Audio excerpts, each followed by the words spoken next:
Pak Kapolri, selamat pagi. Siap, selamat pagi Bapak Presiden. Enggak, ini saya di Tanjung Priok, ada keluhan, banyak keluhan dari para driver kontainer yang berkaitan dengan pungutan liar, pungli.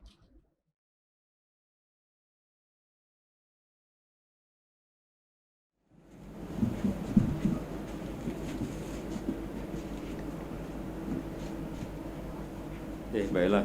Assalamualaikum warahmatullahi wabarakatuh.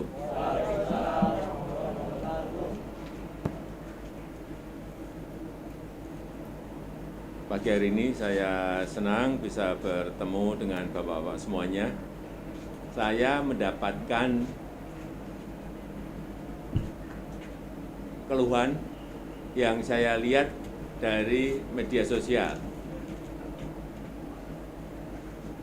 Terutama driver banyak yang mengeluh karena urusan bongkar muat. Benar enggak? Tolong nanti diceritakan problemnya apa sehingga kita bisa memberikan jalan keluar. Dan tidak usah takut dengan Pak Menteri atau pimpinan-pimpinan di pelabuhan di sini. Disampaikan apa adanya, kalau bisa dicarikan jalan keluar akan saya carikan secepat-cepatnya. Saya rasa saya mampir ke sini hanya untuk itu. Silakan.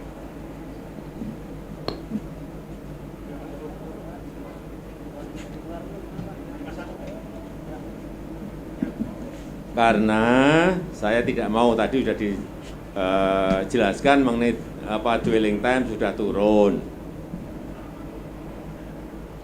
Kemudian yang kita inginkan juga kecepatan bongkar dan muat. Antriannya jelas, tidak ada pungutan. Sehingga driver mestinya merasa nyaman semuanya. Jangan sampai ada yang mengeluh karena banyaknya pungutan, itu yang mau saya kejar kalau ada. Ya, silakan, silakan. Cek. Mohon izin, Pak. Assalamualaikum warahmatullahi wabarakatuh. Selamat siang Pak Presiden dan seluruh, saya nggak bisa sebutkan untuk mempersingkat waktu mungkin ya.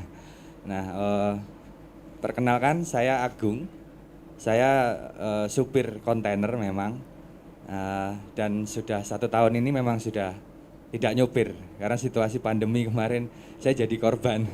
Jadi begitu kebijakan lockdown yang pertama itu, transportasi tidak jalankan gitu ya Pak ya, untuk bis, terus kemudian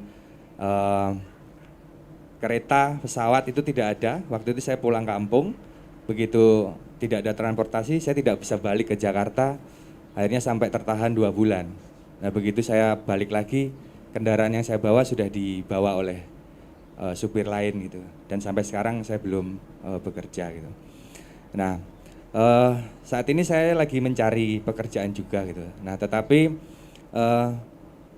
posisi di kami, di kawan-kawan supir, saya sedikit mau cerita dulu tentang aktivitas mungkin ya Pak, nanti berhubungan dengan persoalan yang ada di pelabuhan gitu. Jadi kalau bicara tentang masalah di pengemudi itu sekitar sebelum ada pelabuhan yang baru ya, saya kira-kira sekitar 4 tahunan mungkin ya Pak ya, yang NPCT-1 yang baru. Kalau Pak Jokowi tadi menyinggung tentang adanya yang viral-viral itu kan memang ada di NPCT-1 gitu. Nah dulu pada saat pembangunan tol dari Priok, tol layang ya Pak, dari Priok ke Cakung gitu, yang akses ke Cikampek gitu. Nah itu berbarengan dengan pembangunan terminal yang baru yaitu NPCT-1. Nah dulu situasinya sangat luar biasa untuk kemacetannya karena di jalan itu aksesnya tol pada saat pembangunan itu ada jalur kecil yang itu menjadi menyempit gitu, dan itu hampir tiap hari itu dalam proses pembangunan tol dan proses pembangunan operasionalnya NPCT-1 yang baru, yang mungkin ya perusahaan baru berjalan dan pekerjanya juga baru gitu kan. Jadi menambah juga deretan kemacetan gitu kan, pelayanannya mungkin masih belum seperti perusahaan yang sebelumnya berjalan begitu. Nah, ketika terjadi kemacetan itu yang akibat dari proses bongkar muat di pelabuhan, kami juga mengalami tentang tindakan kriminalitas, Pak, gitu ketika macet gitu. Nah, banyak sekali kawan-kawan tuh hampir tiap hari sampai hari ini pun juga mengalami tentang tindakan kriminalitas gitu. Ya, pada saat macet gitu, kawan-kawan ini diambillah barangnya. Kalau di Tanjung Priok ini sebutnya asmoro, Pak. Yang dia ketika macet itu ngambil barang dari kendaraan gitu secara diam-diam. Kemudian ada juga yang kalau dia terorganisir gitu preman-premannya di setiap daerah-daerah rawan gitu, dia naik ke atas mobil, Pak. Ini kan kontainer kan? Iya, kontainer Kan betul. nggak bisa dibuka. Barangnya ngambilnya dari mana? Barang kendaraan, Pak, maksud saya. Oh, barang kendaraan. Kendaraannya. Kan dia ada ban setip, kadang aki, kadang juga handphone. Kalau dia berani naik ke mobil itu ditodong kita, Pak. Ditodong, kemudian diminta barang-barang kita, handphone, dompet, segala macam, uang jalan habis gitu. Nah, yang sering terjadi itu kawan-kawan dari luar kota gitu. Nah, tetapi yang dari ekspor impor yang teman-teman yang bawa kontainer itu sebelum ini sekarang kami sudah ada ya wadah untuk penyambung silaturahminya, Pak. Kalau dulu itu kan sebelum kita ada wadahnya, teman-teman supir itu membangun suatu kayak komunitas begitu. Nah, itu dulu sesama supir kontainer aja itu saling musuhan, Pak. Tidak ada rasa kebersamaan gitu. Begitu keadaan macet, ada di depannya itu ada yang dinaikin mobilnya naik ke atas mobil gitu, bawa celurit apa nodong gitu. Itu nggak ada yang berani nolong, Pak. Padahal itu depan, belakang, samping, kanan itu kan kendaraan semua dan itu orang semua gitu. Itu sangat memprihatinkan dulu. Karena dia takut kalau posisinya nanti dia membantu, preman-preman itu akan nyerang balik begitu ke dirinya. Maka dia lebih memilih tutup kaca. Nah, itu memperhatikan sekali gitu kan. Nah, waktu itu kalau keadaan kayak gitu kita diamkan, nah ini kapan bisa kita selesaikan bareng-bareng gitu. Sekarang masih ada enggak itu? Masih, itu, Pak. Tadi kan ngomongnya dulu. Sekarang masih? Masih, Pak. Masih? Ya. Tapi tidak seperti dulu, sekarang agak terminimalisir, Pak. Kalau sekarang kan kawan-kawan ini sudah saling kenal nih. Kayak saya misalkan sama Bang Hakim ini kan beda daerah. Biasanya kan kawan-kawan supir yang di sini itu kan merantaunya itu kan satu kampung nih, misalkan dari Jawa gitu. Ngikut ngernet begitu. Nah, nanti sudah bisa nyupir bekerja diangkat oleh bosnya begitu kan. Nah, itu ngumpul dalam satu perusahaan. Nah, dia tidak akan kenal dengan perusahaan yang lain dan itu juga misalkan Bang Hakim ini dari Medan itu. Dari satu perusahaan misalkan dia connect-nya dari Medan gitu. Nah, itu kayak musuh-musuhan gitu. Gak ada ininya. Nah, maka kita membangun suatu perkumpulan gitu sesama pengemudi. Ketika kami sudah saling kenal, saya kenal sama Bang Hakim gitu. Ketika ada yang di premanisme gitu, ya ayo kita tolong bareng-bareng. Kalau ini, Pak, saya tanya masalah yang berkaitan dengan tadi yang saya sampaikan, pungutan. Ini ada yang menyampaikan pungutan di Fortune, di NPCT One, di Depo Dwipa. Benar enggak? Benar, Pak. Jadi makanya ini kan saya mau itu pungutan apa itu? Saya mau urai rangkaikan semua gitu. Tapi kalau ada ya kawan-kawan yang menyampaikan, Bang Hakim, monggo. Bismillahirrahmanirrahim. Assalamualaikum warahmatullahi wabarakatuh. Perkenalkan nama saya Bapak, nama saya adalah Abdul Hakim Sitompul, panggilan sehari-hari Hakim, Pak. Tadi mengenai kata Bapak masalah di depo ya Pak ya, masalah pungli. Itu benar sekali Pak. Itu pungli itu begini Pak ceritanya, meminta imbalan lah, kalau nggak dikasih kadang diperlambat. Itu jabatan tadi benar itu kayak Fortune, Dwi Pak, terus MBP, hampir semua depo rata-rata. Itu Pak. Yang sekarang itu saya perhatikan itu yang agak bersih, cuma namanya depo Senkon sama depo Purinar agak bersih dikit. Lainnya hampir rata-rata ada pungli Pak. Punglinya itu siapa yang pungli? Dari karyawannya Pak. Jadi contoh Pak, kita kan membawa kontainer nih, kosongan lah ataupun mau ngambil kosongan. Nah, kita laporan kan, diambillah. Itu harus ada uang tip, dia bilang kuliah ya, atau 5.000 paling apanya kadang-kadang 15.000, ada 20.000 Pak.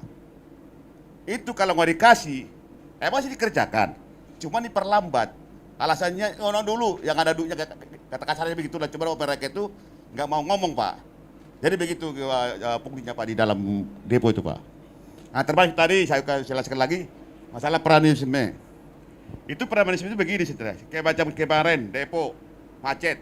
Itulah terjadi namanya premanisme itu. Kalau mungkin lancar, ini mungkin tidak ada Pak. Jadi ini kendala kita ini di kemacetan aslinya Pak. Suatu seperti contoh kemarin mungkin Bapak dengar udah di RPCTWA kan, kemacetan udah viral kan. Itu pada saat itu namanya premanisme itu auzubillah min dzalik. Sampai itu kalau nggak salah hari itu ada yang kena todong kalau nggak salah. Pada saat itu pas ngantri macet itu Pak di jalan raya di depan mulai dari pos 8 namanya sini, pos 9 sampai ke Pasus sampai ke sono. Mulai arah dari utara ataupun dari Cakung macet lagi. Nah disitulah kejadian itu namanya premanisme itu Pak. Jadi kami mohon kepada Bapak Presiden bagaimana solusinya nih ke depannya kami. Karena kami Pak sakit hati sebenarnya Pak, sebenarnya kalau dibilang sakit hati Pak. Sakit hati begitu. Tidak ada kenyamanan untuk supir kami, supir khususnya pengemudi di Tanjung Priuk. Kita jangan ini dalam Priuk aja ataupun dalam Jakarta, belum lagi luar kota. Luar kota hampir sama semua pungli itu tuh banyak Pak. Premanisme banyak. Mungkin Bapak udah tahu kali di Bastos. Mungkin Bapak belum bisa tahu lah. Karena kami kan mungkin sama media itu agak ini karena kami sibuk ya kan. Gitu. Itu Pak kira-kira Pak. Ya. Kurang lebihnya mungkin dari teman-teman ataupun dari kawan-kawan kita mau ngomong lagi nih.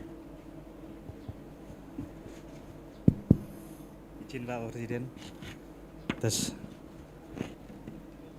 Assalamualaikum warahmatullahi wabarakatuh. Selamat siang Pak Presiden yang saya hormati. Perkenalkan saya Nuratno.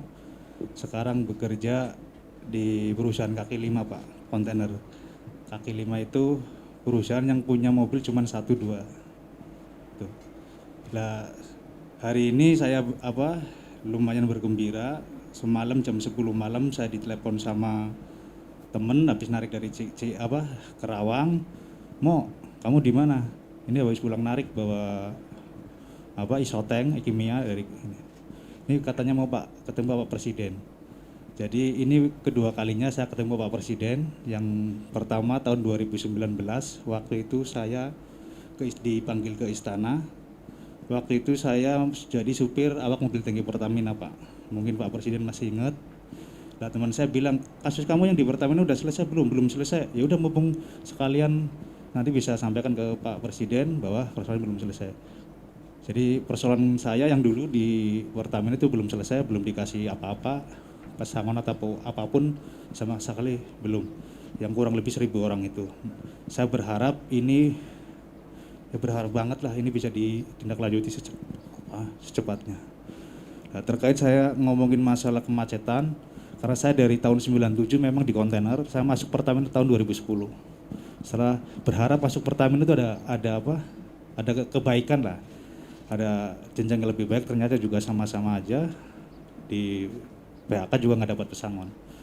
Jadi terkait kemacetan memang benar tadi Depo Fortune, ini Depo Fortune kalau di kelompok supir ini kategorinya depo laknat.